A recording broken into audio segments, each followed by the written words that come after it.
Dans cette vidéo, nous allons étudier le problème des bords perdus dans la réalisation de vos albums.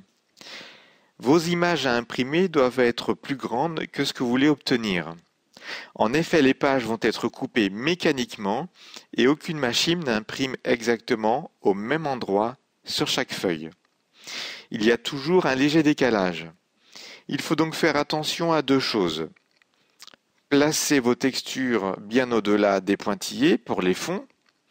Ne pas placer d'éléments trop près du bord si on ne veut pas que cela soit coupé comme les textes. Dans la partie feuille et modèle et album relié, vous avez ici le choix des formats. Format photo carré, couverture souple, format 23-23 avec une couverture rigide, format 30-30 qui a une couverture rigide, le livre photo A4 portrait couverture souple et le format 29-22 paysage avec une couverture rigide. Donc lorsque vous prenez un des albums reliés, vous avez ici dans la partie album qui peut se fermer et s'ouvrir toutes les pages de votre album. La couverture avec le dos et le devant et chaque page de l'album que vous souhaitez réaliser. Ici, j'ai un album de 24 pages.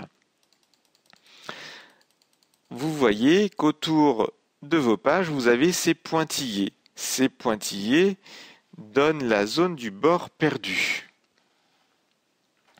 Et ici, vous voyez que ma texture, eh bien, on l'a mis jusqu'au bord, bien au-delà des bords perdus.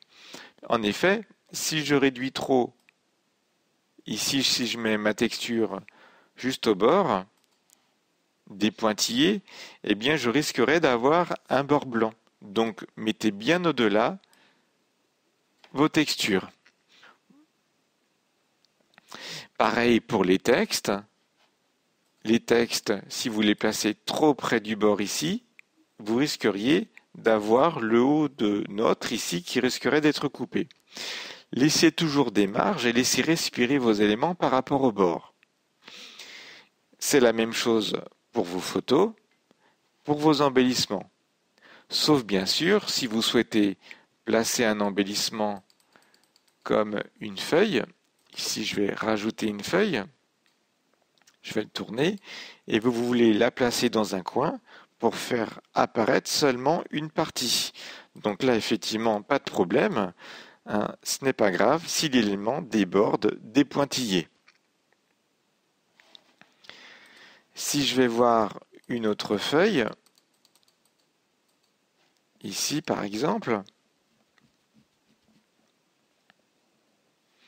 là aussi, pas de problème. Mes textures débordent largement des pointillés. Ce n'est pas grave puisqu'on veut qu'elles arrivent au bord. Eh bien, on les fait largement dépasser.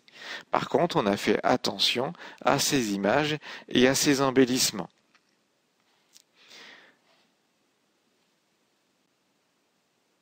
Lorsque vous passez commande de vos albums et que vous contrôlez les fichiers PDF de la couverture et de l'eau de page, vous avez ici dans les coins le petit trait qui vous indique les traits de coupe.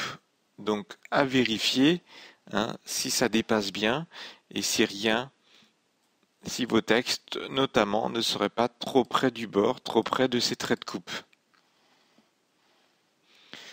Voilà, donc maintenant vous avez vu dans la vidéo le moyen et le contrôle à faire pour ne pas avoir d'éléments coupés dans vos albums.